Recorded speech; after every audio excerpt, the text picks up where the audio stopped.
Welcome to a series of interviews with ALA presidential candidates for the 2016-17 term. I'm Library Technology Consultant Carson. In our conversation, we explore both tech and non-tech library leadership topics. Our guest today is JP Porcaro. According to FlavorWire, JP is one of the coolest librarians alive, and he's involved in some of the coolest projects in librarianship, including Every Library Political Action Committee, Urban Libraries Unite, and LibrarianWardrobe.com. He's one of ALA's most visible members. His contributions there include starting the Games and Gaming Roundtable, who organize International Games Day, and the Comic Book and Graphic Novel Member Initiative Group, who helped open the doors to ALA's involvement with the Eisner Awards. He's a librarian in Jersey City, New Jersey, and he runs Librarianship's largest online space with over 10,000 members.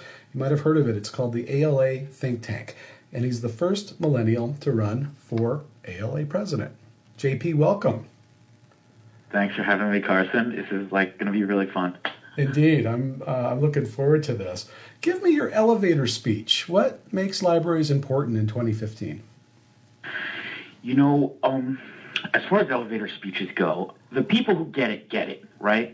So usually when you have to do an elevator speech, it's preceded by the question, well, why do we still have libraries? No one goes. And so really my elevator speech to them is just that, you don't go, but library usage is, at record levels, right? I don't think there's ever been a time in America that library usage has been at the sort of volume that we're at right now. So what makes them important is what we do, build community. Very good. How have your beliefs about libraries, specifically this one, because that's an interesting take. You're not taking a defensive posture at all. It's more of an invitational sort of thing. How do your beliefs influence your current work or your past work? Yeah, my beliefs were influenced by kind of the people who raised me. I was raised in libraries, right?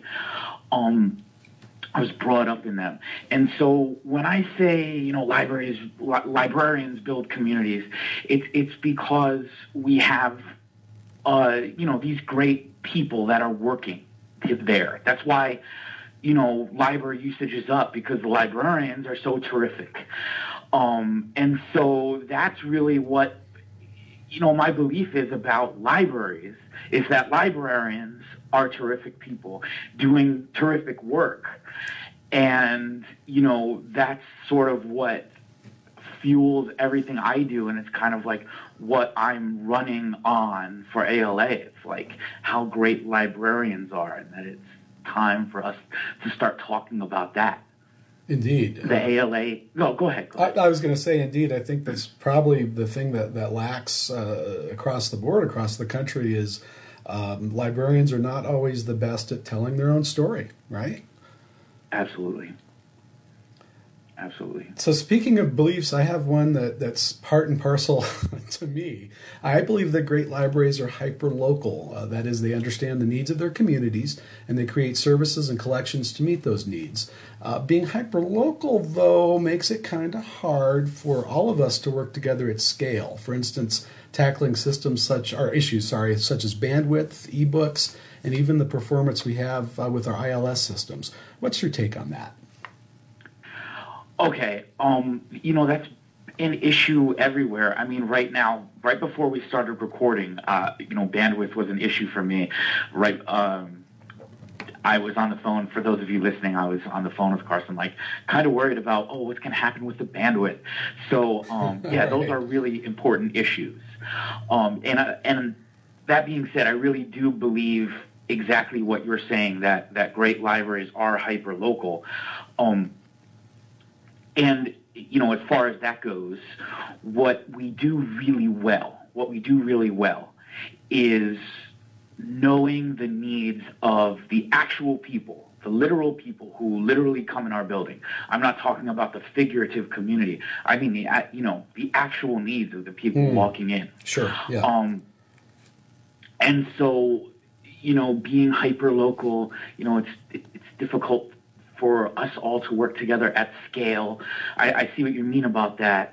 But I think librarians are really hard on themselves, right? So I almost kind of don't like the framing of the question so much, because I, you know, it's so easy for us to beat ourselves up that we're not doing everything perfectly, and I see this all the time. And what we are not recognizing is how much we're doing really, really well. Mm-hmm. And all of the stuff that's been going on in Ferguson, Missouri, you know, the most positive story that's come out of that has been the library's influence in that community. And I think that's really what we need to focus on, you know, sort of internalize that for ourselves and realize that what we're doing is important to our hyper-local community. And issues like bandwidth, we can deal with. Issues like ebooks, whatever, you know, but what the main issue is are the people that come in the building. And we're just doing that really well. So, JP, I think that was a really good piece of insight. And for folks who may have not been able to keep up with current events, can you briefly describe the library response in that embattled community? Yeah, absolutely.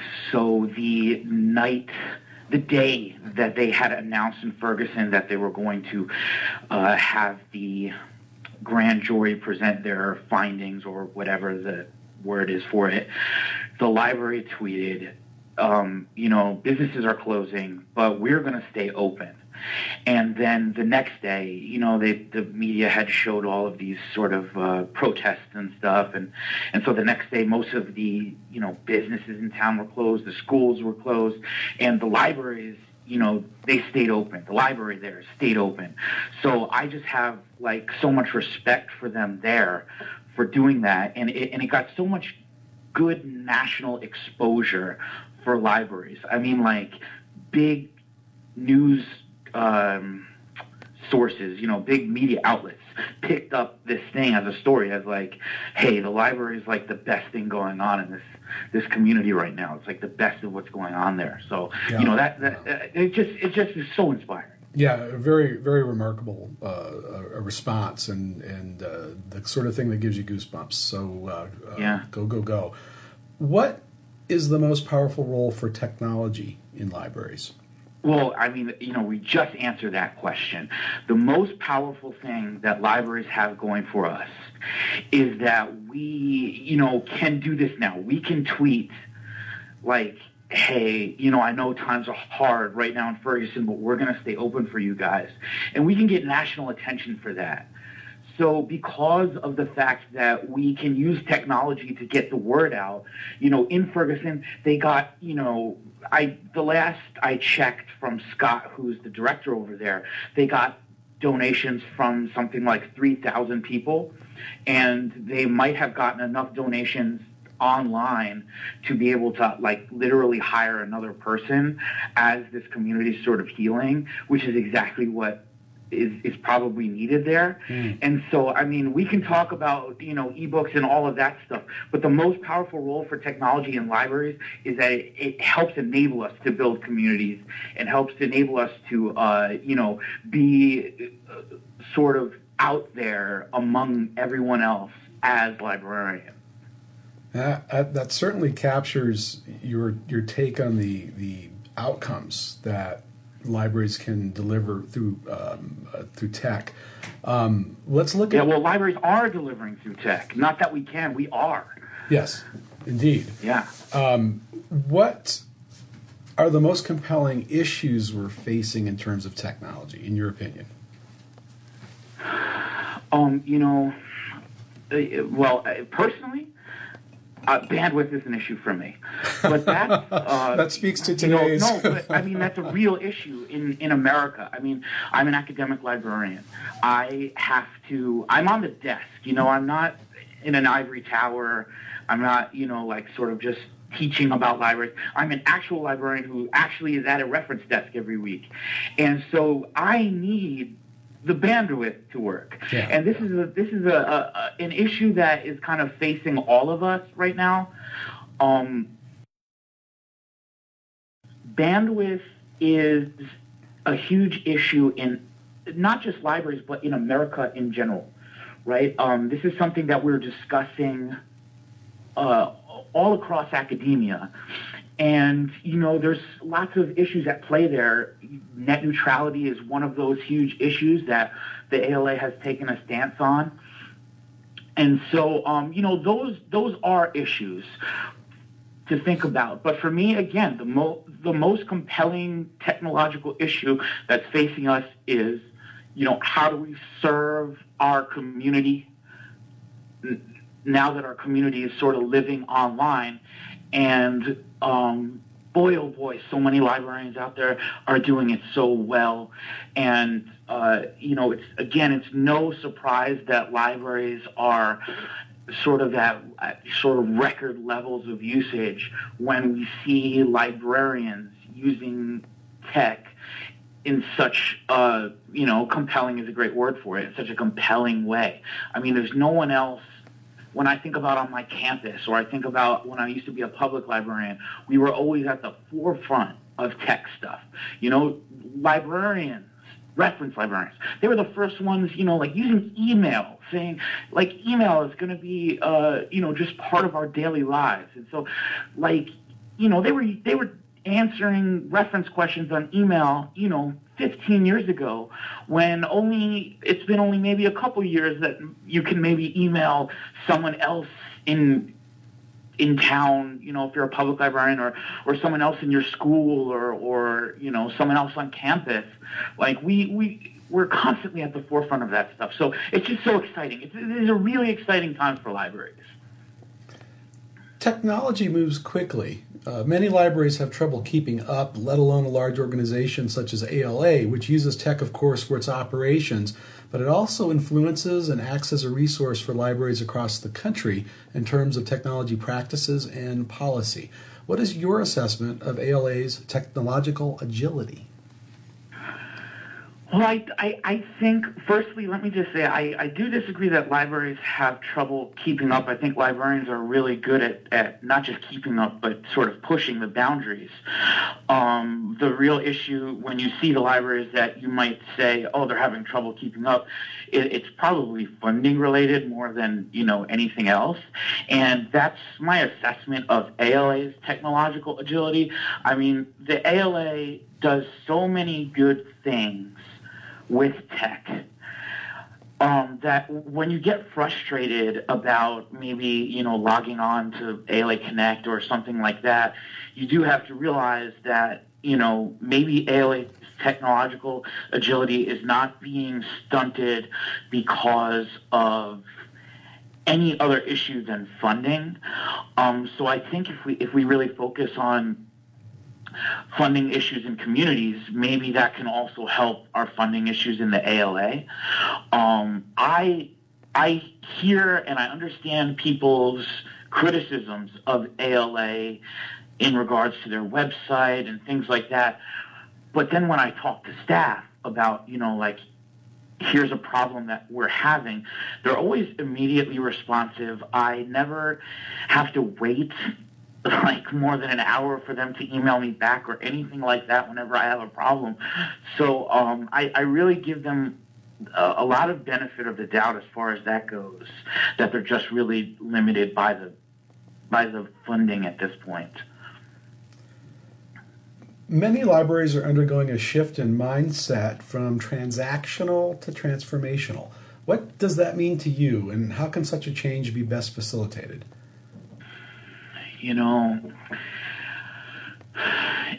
When you say transactional and you say transformational, I'm really into transformational librarianship. That's what we're doing.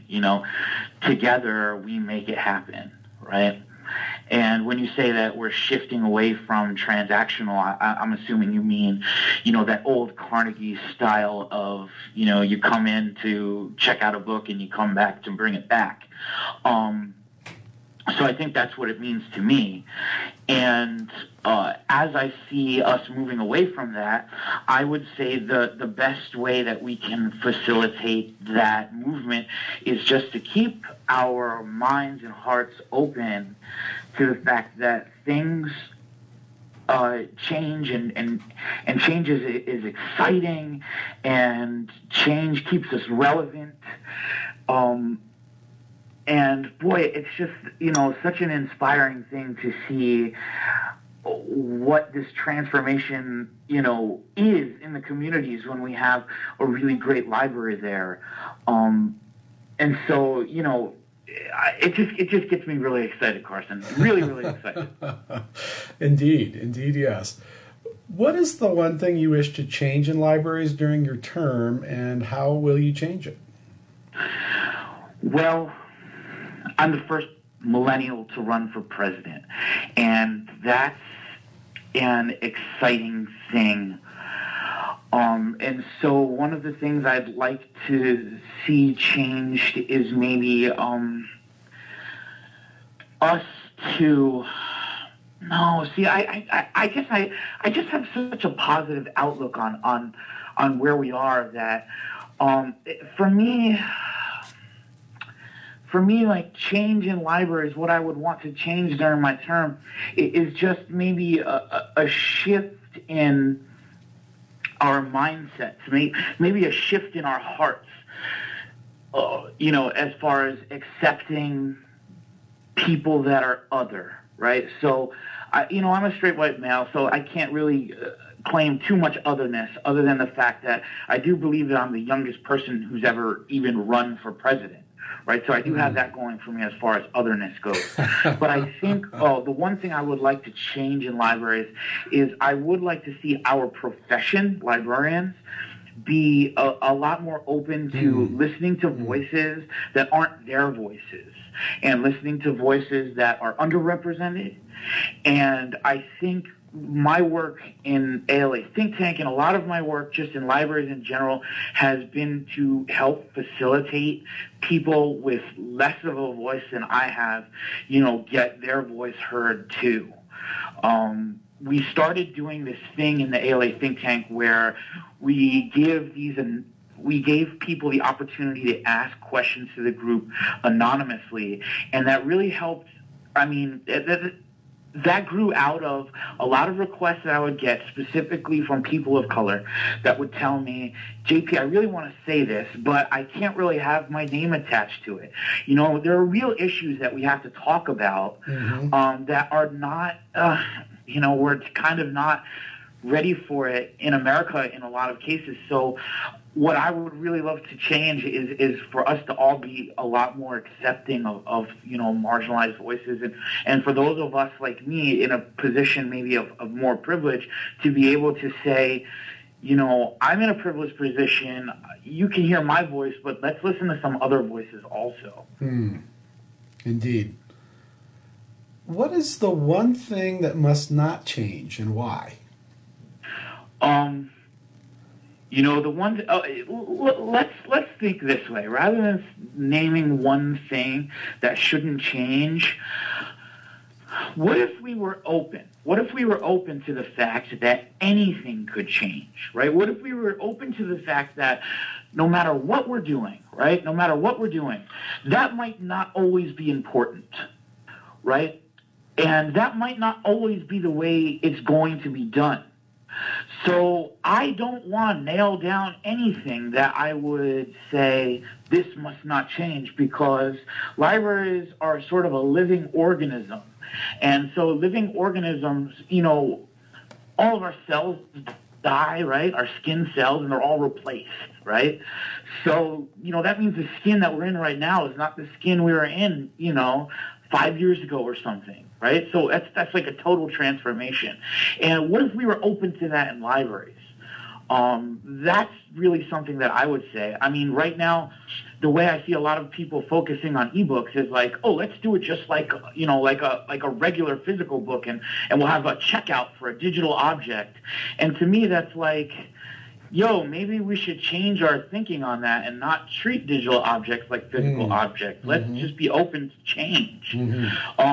So I'm not going to list anything, to be honest. Sorry. You get to answer the questions any way you want. That's part of the deal here. What makes you the best choice for ALA president? what makes me the best choice for ALA president is the ALA is in desperate need of a leader who can understand the fact that people of that are coming out of library school and newly graduated students and all of that, they're not joining the association. I need to be a librarian for a really long time after this, which is something that, like, a lot of other people can't say. I still need to be, like, employed in, like, 40 years. So I'm really invested in the future of this thing, just on a personal level. So, if we want to see an ALA in 15 or 20 years, we have to address now that there's a really big issue here, that we're going to see membership drop off in 15 to 20 years, or 10 to 15 years, I should say, if we're not addressing the issue of getting new membership now. And so so I identify the issue, but what makes me the person to solve it? It's kind of like my record on it already. So Jessamine West is my hero, right? And she really set the groundwork for how all of us as librarians sort of interact with information online. She's just is a giant in our field.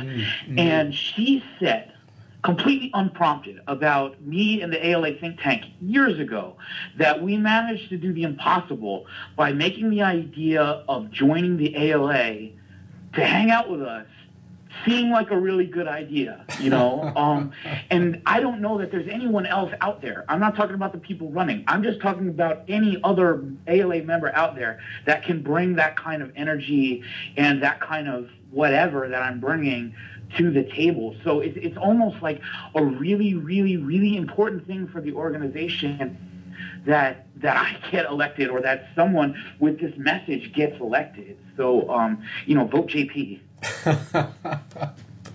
So imagine that you have been elected, and I know that you've been demonstrating that throughout the chat today, and I really appreciate that.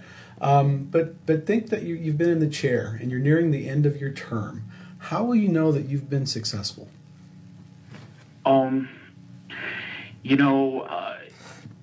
I think my work is ongoing, right? So the work that I've been doing in the ALA for the last 5 years, building communities and, really giving people voices and starting up roundtables and all of that, that's going to continue no matter what for me.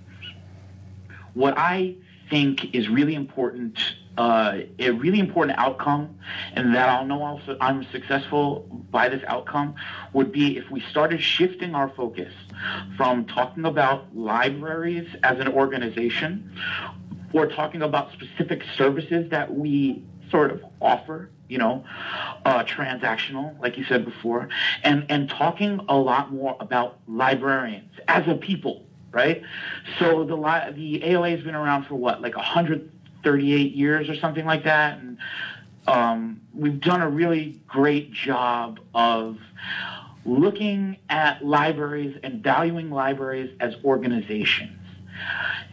We are now at the point that we need to start talking about librarians as people and librarians as professionals.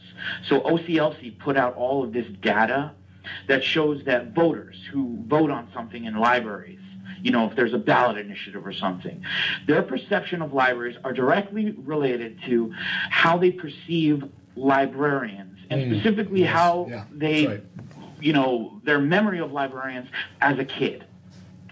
So what's really important for us, if we want to see libraries in 15 or 20 years, is to really work on cultivating that image. And that's something I do have a record on with Librarian Wardrobe that I'm an administrator on. And, I registered that domain and everything. And that work ended up becoming that Slate article. For those of you who don't know who I am, by the way, I'm the guy that was wearing those yellow sunglasses in that, Slate article that everyone must have seen, because it was Slate's biggest article ever. Carson, maybe you can link to it, but I'm sure everyone's seen it. Yes. So I'll know I'm successful if I see the ALA really talking a lot more about librarians. And I would love to see a real initiative, not just talk, but an actual initiative that values librarians on a large scale. I'm not talking an award for 15 or 20 people or a program for 50 people. I'm talking about a large scale initiative out of the ALA that really starts valuing librarians, because now's the time. And it's just such an exciting thing to think about. JP, I want to thank you for taking the time. I really enjoyed this chat. I know it's hard for everyone to be in one place at one time and to speak about this stuff. I really appreciate your time. Thank you so much. Thank you for having me, Carson. This is going to be great. I'm excited to listen back over this whole thing. Right on. Thanks again. And I have created a standard outro. JP's the first candidate I've been able to talk to, but we'll be talking to all of the ALA presidential candidates and having them in the same spot. So be sure to listen. Thank you so much.